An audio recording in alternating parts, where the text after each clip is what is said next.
वित्त मंत्री जी, वित्त राज्य मंत्री जी, आरबीआई के गवर्नर, नाबार्ड के chairman, deposit insurance and credit guarantee corporation और देश के विशाल बैंकिंग समूहों के सभी अधिकारीगण, अलग अलग राज्यों में अनेक स्थानों पर उपस्थित मंत्रिपरिषद के मेरे साथी, वहां के सांसद, विधायक और वहां रहने वाले सारे डिपॉजिटर्स, हमारे सभी जमाकर्ता भाई और बहनों, आज देश के लिए, बैंकिंग सेक्टर के लिए और देश के करोड़ों बैंक अकाउंट होल्डर्स के लिए बहुत ही महत्वपूर्ण दिन है। दशकों से चली आ रही एक बड़ी समस्या का कैसे समाधान निकाला गया है, आज का दिन उसका साक्षी बना है। आज के आयोजन का जो नाम दिया गया है, उसमें डिपॉजिटर्स फर्स्ट, जमाकर्ता सबसे पहले की भावना को सबसे पहले रखना और इसे और सटीक बना रहा है। बीते कुछ दिनों में 1 लाख से ज्यादा डिपॉजिटर्स को बरसों से फंसा हुआ उनका पैसा उनके खाते में जमा हो गया है और ये राशि करीब करीब 1300 करोड़ रुपए से भी ज्यादा है। अभी आज यहां इस कार्यक्रम में और इसके बाद भी 3 लाख और ऐसे डिपॉजिटर्स को बैंकों में फंसा उनका पैसा उनके खाते में जमा होने वाला है, पैसा उनको मिलने वाला है। ये अपने आप में छोटी बात नहीं है और मैं खास करके हमारे देश को, हमारे जो मीडिया के साथी हैं, आज मैं उनसे एक रिक्वेस्ट करना चाहता हूं। और मेरा अनुभव है, जब स्वच्छता अभियान चला रहा था, मैंने मीडिया के मित्रों को रिक्वेस्ट की, आज भी उसको वो बराबर मेरी मदद कर रहे हैं। आज मैं फिर से उनको एक रिक्वेस्ट कर रहा हूं। हम जानते हैं कोई बैंक डूब जाए तो कई दिनों तक खबरें फैली रहती है, टीवी पर, अखबारों में। स्वाभाविक भी है क्योंकि वो घटना ही ऐसी होती है, बड़ी बड़ी हेडलाइंस भी बन जाती है, बहुत स्वाभाविक है। लेकिन आज जब देश ने एक बहुत बड़ा रिफॉर्म किया, एक बहुत बड़ी मजबूत व्यवस्था शुरू की है, डिपॉजिटर्स को, जमाकर्ताओं को उनका पैसा वापस दिलाया जा रहा है, मैं चाहूंगा कि उसकी भी उतनी ही चर्चा मीडिया में हो, बार बार हो। इसलिए नहीं कि मोदी ने किया इसलिए करना है, ये इसलिए जरूरी है कि देश के डिपॉजिटर्स में विश्वास पैदा हो सकता है कुछ लोगों के गलत कारणों से, गलत आदतों से कोई बैंक डूबेगा, हो सकता है, लेकिन जमाकर्ता का पैसा नहीं डूबेगा, जमाकर्ता का पैसा सुरक्षित रहेगा। ये मैसेज से देश के जमाकर्ता में विश्वास पैदा होगा, बैंकिंग व्यवस्था पे भरोसा पैदा होगा और ये बहुत जरूरी है। भाइयों और बहनों, कोई भी देश समस्याओं का समय पर समाधान करके ही उनसे विकराल होने से बचा सकता है। लेकिन हम भली भांति जानते हैं, वर्षों तक हमारे यहां एक ही प्रवृत्ति रही कि भाई समस्या है, टाल दो, दरी के नीचे डाल दो। आज का नया भारत समस्या के समाधान पर जोर लगाता है। आज भारत समस्याओं को टालता नहीं है।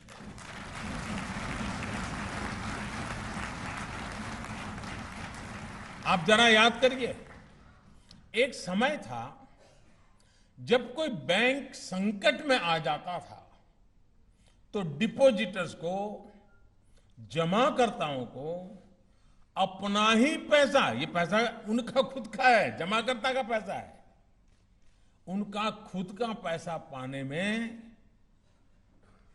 नाकों दम निकल जाता था। कितनी परेशानी उठानी पड़ती थी और चारों तरफ जैसे हाहाकार मच जाता था। और ये बहुत स्वाभाविक भी था।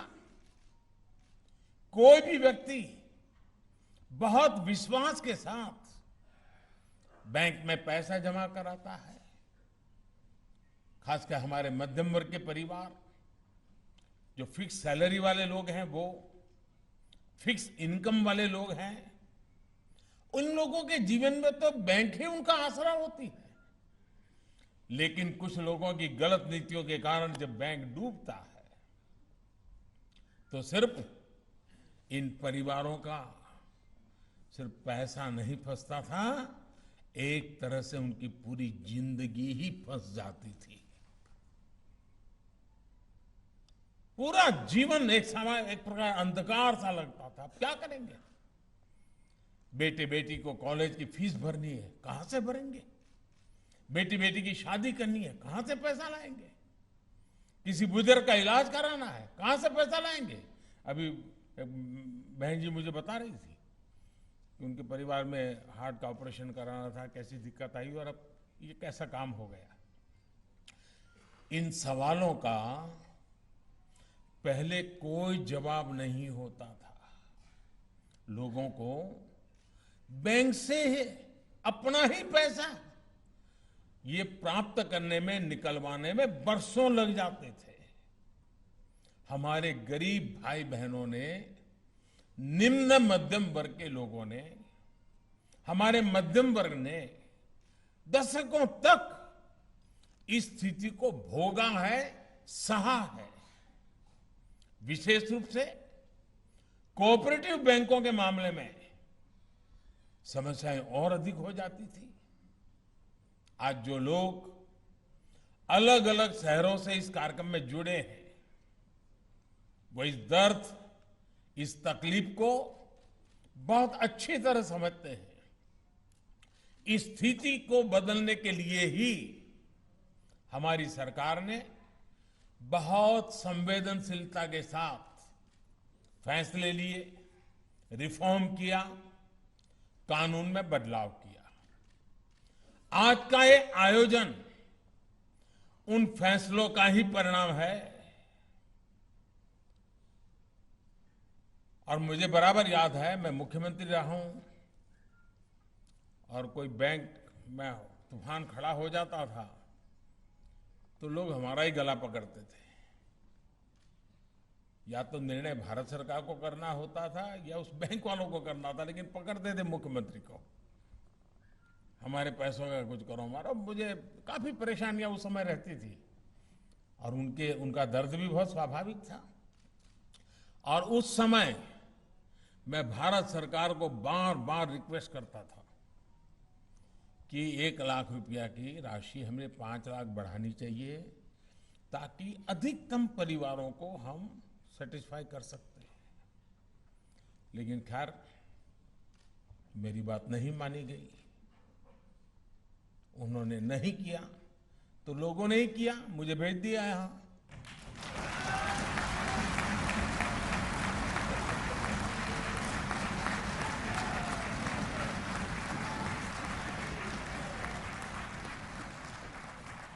मैंने कर भी दिया। साथियों, हमारे देश में बैंक डिपॉजिटर्स के लिए इंश्योरेंस की व्यवस्था 60 के दशक में बनाई गई थी, यानी उसको भी करीब 60 साल हो गए। पहले बैंक में जमा रकम में सिर्फ 50,000 रुपये तक की राशि पर ही गारंटी थी। फिर इसे बढ़ाकर 1 लाख रुपया कर दिया गया था। यानी अगर बैंक में डूबा जो डिपॉजिटर्स के पैसे जमाकर्ताओं को 1 लाख रुपया तक तो मिलता था, लेकिन वो भी गारंटी नहीं कब मिलेगा, 8-8, 10-10 साल तक वो मामला लटका रहता था, कोई समय सीमा नहीं थी। गरीब की चिंता को समझते हुए, मध्यम वर्ग की चिंता को समझते हुए हमने इस राशि को 1 लाख से बढ़ा करके 5 लाख रुपया कर दिया। यानी आज की तारीख में कोई भी बैंक संकट में आता है तो डिपॉजिटर्स को, जमाकर्ताओं को 5 लाख रुपए तक तो जरूर वापस मिलेगा। और इस व्यवस्था से लगभग 98% लोगों के अकाउंट्स पूरी तरह से कवर हो चुके हैं, यानी 2% को ही थोड़ा थोड़ा रह जाएगा। 98% लोगों का जितना पैसा उन्होंने है वो सारा कवर हो रहा है। और आज डिपॉजिटर्स का लगभग, ये आंकड़ा भी बहुत बड़ा है, आजादी का 75 साल चल रहे हैं, अमृत महोत्सव चल रहा है, ये जो हम निर्णय कर रहे हैं ना, इससे 76 लाख करोड़ रुपए पूरी तरह इंश्योर्ड है। 76 लाख करोड़ रुपया,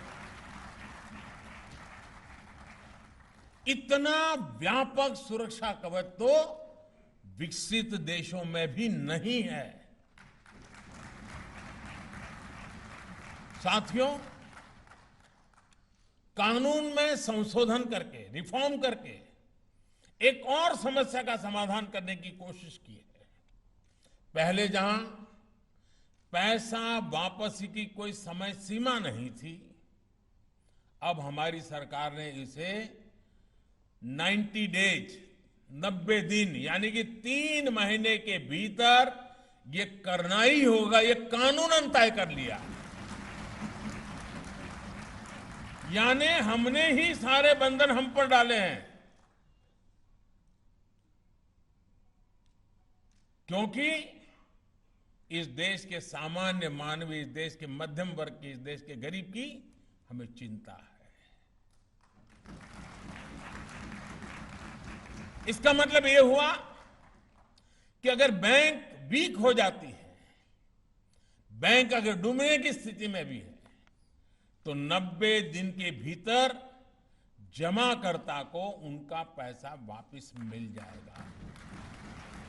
मुझे खुशी है कि कानून में संशोधन के 90 दिन के भीतर ही हजारों डिपॉजिटर्स के क्लेम सेटल भी किए जा चुके हैं। साथियों, हम सब बड़े बड़े विद्वान, बुद्धिमान, अर्थशास्त्री जो बात को अपने अपने तरीके से बताते हैं, मैं अपनी सीधी सादी भाषा में बताता हूं। हर कोई देश प्रगति चाहता है, हर देश विकास चाहता है, लेकिन ये बात हमें याद रखनी होगी कि देश की समृद्धि में बैंकों की बड़ी भूमिका है।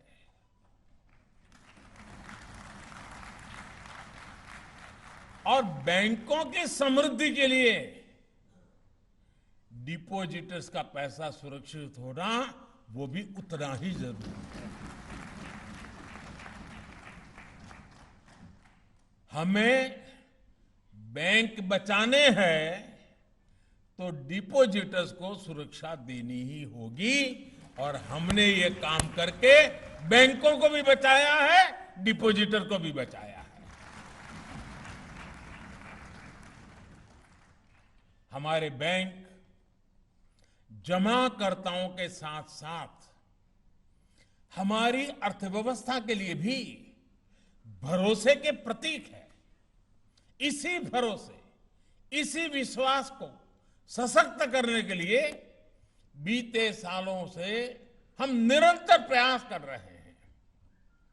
बीते वर्षों में अनेक छोटे सरकारी बैंकों को बड़े बैंकों के साथ मर्ज करके उनकी कैपेसिटी, कैपेबिलिटी और ट्रांसपेरेंसी हर प्रकार से सशक्त की गई है।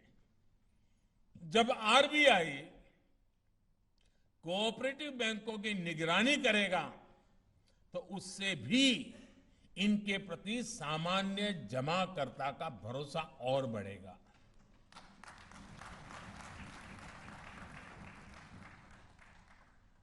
हमने कोऑपरेटिव की एक नई व्यवस्था की है, नई मिनिस्ट्री बनाई है।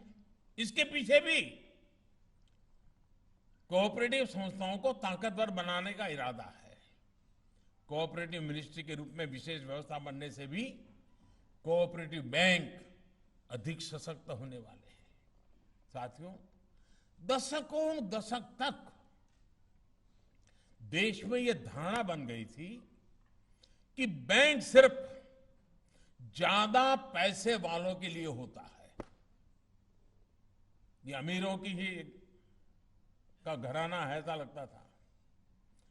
जिसके पास अधिक पैसा है वही जमा करता है, जिसके पास बड़ा बिजनेस है उसी को जल्दी और ज्यादा लोन मिलता है। ये भी मान लिया गया था कि पेंशन और बीमा जैसी सुविधाएं भी उसी के लिए हैं जिसके पास पैसे हैं, धनी है। दुनिया के सबसे बड़े लोकतंत्र के लिए ये ठीक नहीं है। न ये व्यवस्था ठीक है, न ये सोच ठीक है। और इसको बदलने के लिए भी हम निरंतर प्रयास कर रहे हैं। आज किसान, छोटे दुकानदार, खेत मजदूर, कंस्ट्रक्शन और घरों में काम करने वाले श्रमिक साथियों को भी पेंशन की सुविधा से जोड़ा जा रहा है। आज देश के करोड़ों गरीबों को 2-2 लाख के दुर्घटना और जीवन बीमा के सुरक्षा कवच की सुविधा मिली है। पीएम जीवन ज्योति बीमा योजना और पीएम सुरक्षा बीमा योजना के तहत लगभग 37 करोड़ देशवासी इस सुरक्षा कवच के दायरे में आ चुके हैं। यानी एक प्रकार से अब जाकर देश के फाइनेंशियल सेक्टर का, देश के बैंकिंग सेक्टर का सही मायने में लोकतांत्रिकरण हुआ है। साथियों, हमारे यहां समस्या सिर्फ बैंक अकाउंट की ही नहीं थी, बल्कि दूर सुदूर तक गांवों में बैंकिंग सेवाएं पहुंचाने की भी थी। आज देश के करीब करीब हर गांव में 5 किलोमीटर के दायरे में बैंक ब्रांच या बैंकिंग कॉरेस्पॉन्डेंट की सुविधा पहुंच चुकी है।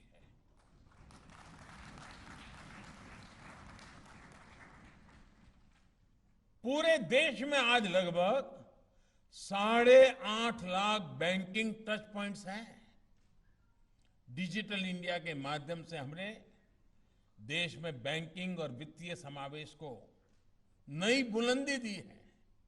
आज भारत का सामान्य नागरिक कभी भी, कहीं भी, सातों दिन, 24 घंटे छोटे से छोटा लेन देन भी डिजिटली कर पा रहा है।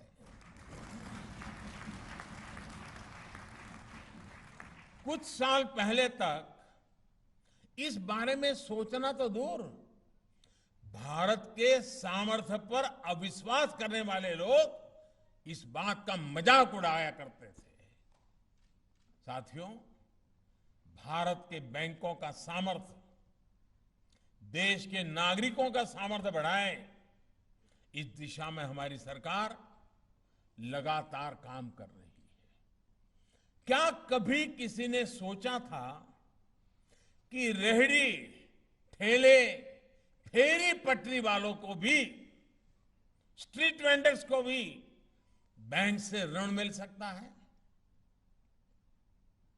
न उसने कभी सोचा, न हम भी सोच सकते हैं। लेकिन आज मुझे बड़े संतोष के साथ कहना है, आज ऐसे लोगों को स्वनिधि योजना से ऋण भी मिल रहा है और वो अपने व्यापार को भी बढ़ा रहे हैं। आज जब मुद्रा योजना देश के उन क्षेत्रों, उन परिवारों को भी स्वरोजगार से जोड़ रहे हैं जिन्होंने कभी इस बारे में सोचा तक नहीं था।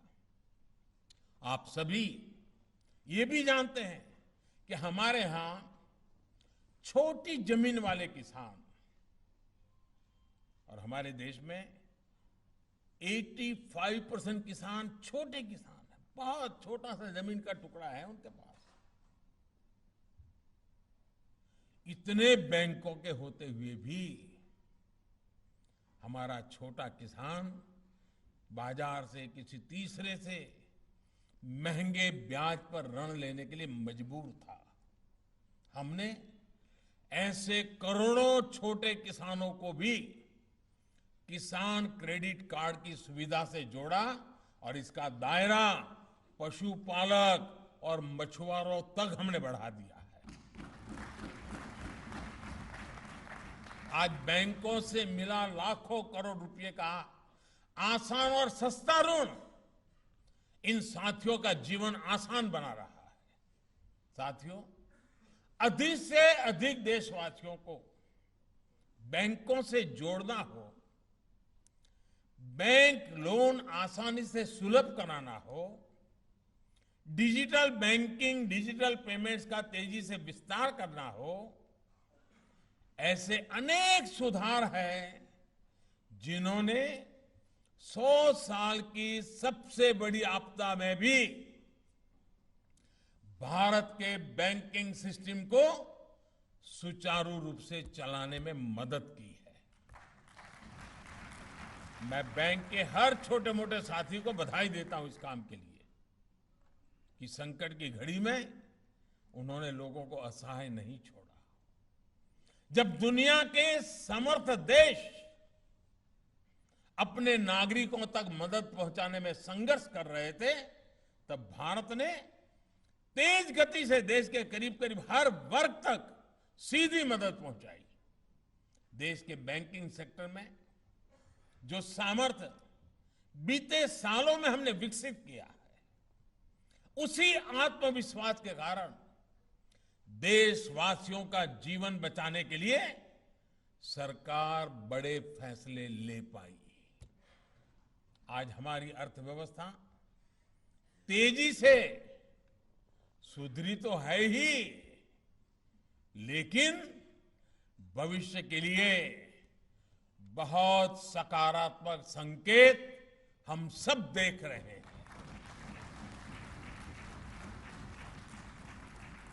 भाइयों और बहनों, फाइनेंशियल इंक्लूजन और ease of access to credit का सबसे बड़ा लाभ अगर हुआ है तो हमारी बहनों को हुआ है, हमारी माताओं को, हमारी बेटियों को हुआ है। यह देश का दुर्भाग्य था कि आजादी के इतने दशकों तक हमारी अधिकतर बहनें, बेटियां इस लाभ से वंचित रही। स्थिति ये थी कि माताएं, बहनें अपनी छोटी बचत को रसोई में राशन के डिब्बे में रखती थी। उसके लिए पैसा रखने की जगह वही थी, अनाज के अंदर रखे रखना।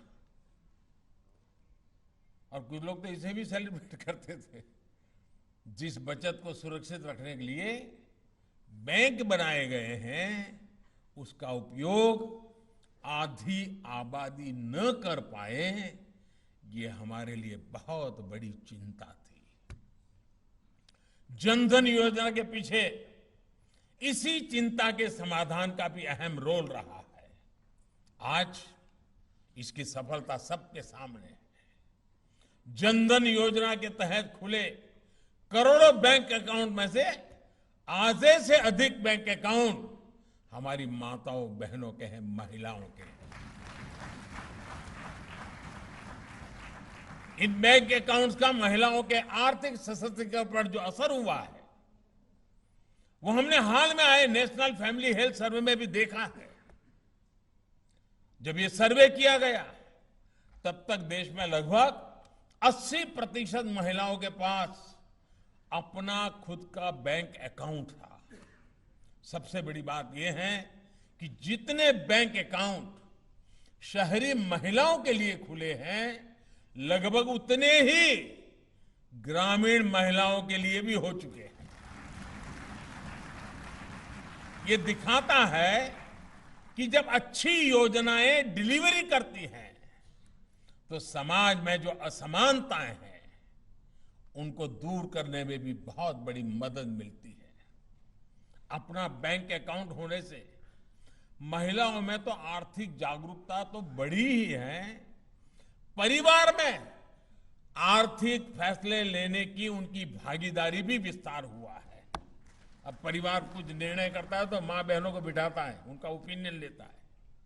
साथियों, मुद्रा योजना में भी लगभग 70% लाभार्थी महिलाएं हैं। हमारा ये भी अनुभव रहा है, जब महिलाओं को ऋण मिलता है तो उसको लौटाने में भी उनका ट्रैक रिकॉर्ड बहुत ही प्रशंसनीय है। उनको अगर बुधवार को पैसा जमा करने की आखिरी डेट है, तो सोमवार को जाकर के दे आती हैं। उसी प्रकार से सेल्फ हेल्प ग्रुप, स्वयं सहायता समूहों का प्रदर्शन ये भी बहुत बेहतरीन है। एक प्रकार से पाई पाई जमा करा देते हैं हमारी इन माताएं बहनें। मुझे विश्वास है कि सबके प्रयास से, सबकी भागीदारी से आर्थिक सशक्तिकरण का ये अभियान बहुत तेजी से आगे बढ़ने वाला है और हम सब इसको बढ़ाने वाले हैं। साथियों, आज समय की मांग है कि भारत का बैंकिंग सेक्टर देश के लक्ष्यों को प्राप्त करने में पहले से ज्यादा सक्रियता से काम करे। आजादी के अमृत महोत्सव में हर बैंक ब्रांच 75 सवर्ण को पीछे छोड़ करके उसको 1.5 गुना 2 गुना करने का लक्ष्य लेकर के चले। देखिए स्थिति बदलती है कि नहीं बदलती है। पुराने अनुभवों की वजह से ऋण देने में आपकी जो भी हिचक रही है, उससे अब बाहर निकालना चाहिए। देश के दूर सुदूर क्षेत्रों में, गांवों कस्बों में भी बड़ी संख्या में देशवासी अपने सपने पूरा करने के लिए बैंकों से जुड़ना चाहते हैं। आप अगर आगे बढ़कर लोगों की मदद करेंगे तो ज्यादा से ज्यादा लोगों की आर्थिक शक्ति भी बढ़ेगी और इससे आपकी खुद की ताकत में भी वृद्धि होगी। आपके ये प्रयास देश को आत्मनिर्भर बनाने में, हमारे लघु उद्यमियों, मध्यम वर्ग के युवाओं को आगे बढ़ाने में सहायता करेंगे। बैंक और जमाकर्ताओं का भरोसा नई बुलंदी पर पहुंचेगा और आज का ये अवसर कोटि कोटि डिपॉजिटर्स में एक नया विश्वास भरने वाला अवसर है और इससे बैंकों की रिस्क टेकिंग कैपेसिटी अनेक गुना बढ़ सकती है। अब बैंकों के लिए भी अवसर है, डिपॉजिटर्स के लिए भी अवसर है। ऐसे शुभ अवसर पर मेरी आप सबको बहुत बहुत शुभकामनाएं, बहुत बहुत धन्यवाद।